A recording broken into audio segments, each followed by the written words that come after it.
I raised my kids, 2 boys and a girl. I feel like I was a good dad. I do. I feel like I was a really good dad, and I was a master of it. Starting when Luke was maybe 11 or 12 and Laura was like 5. I created my own traditions. I created my own structure. I was really fortunate because I was in sales and marketing. So I could more or less create my own schedule. I got very involved with sports and coaching my kids because that was my way of getting involved. I coached all 3 of them: hockey, baseball, softball, soccer, and golf. I got them involved with a lot of good things because I wanted them to understand how important teamwork was, and relationships, and friends, and respect and kindness. At the same time, you got to compete in the world. Not only did I have to have a great career and make enough money so they can live a good lifestyle, my deal with my kids was education. I put them all on an incentive for grades.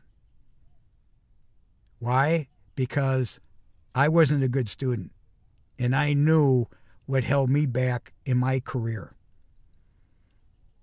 When a career mattered, when it was what school you went to, what grades did you have, and so on. Each one of them I sat down and says, listen, if you get these grades, you take the top classes, you take the classes that you want, but you need to get A's or more. And if you take special, more difficult classes, you could get more points. My kids were always at, okay, Dad, that's cool. And it was quarterly, $1,000 per quarter if you hit a 4.0 or above. And I'll put that in your savings account. And when you graduate from high school, you will have access to whatever you earned in merit. So the max at that time was $16,000. Luke went to Wisconsin, Dan went to St. Olaf, and Laura eventually went to University of Minnesota in St. Paul. And so I sat down with Luke. He's the oldest. I said, Luke, this is what we're going to do. And if you earn it, great. I could see that, these guys are talented. They're going to go somewhere. They were going for it with the incentive.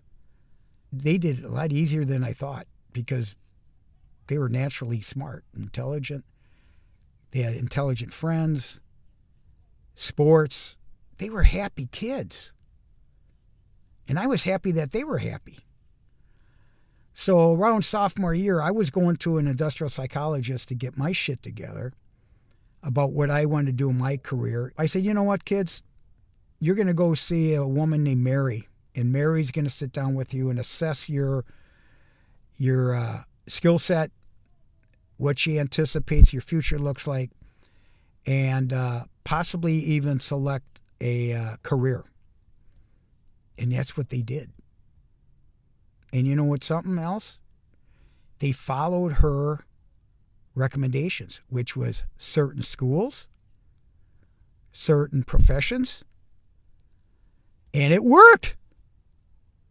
It worked. I was so proud of it, especially the boys. They really loved the scorecard. And guess what? I didn't have to get involved. I didn't even see the assessments. They just said, hey, Dad, I'm going to go look at these colleges. And by the way, their background was nothing like mine, which I was very happy with because they didn't have to come after me and say, Dad, you're controlling me, you're controlling my future. No, they were happy kids and they graduated. That's just one example of mastering parenthood. No entitlement with my kids. Now I got grandchildren, and I'll guarantee you my kids are passing on discipline, respect, kindness, education, doing the right thing, all that to my grandkids. And I'm proud. So when it comes down to mastery, parenting is pretty cool. Pretty cool. You got to stick in there. And as they say, never give up. I'd never give up on my kids. Okay? So I'll talk to you soon. God bless.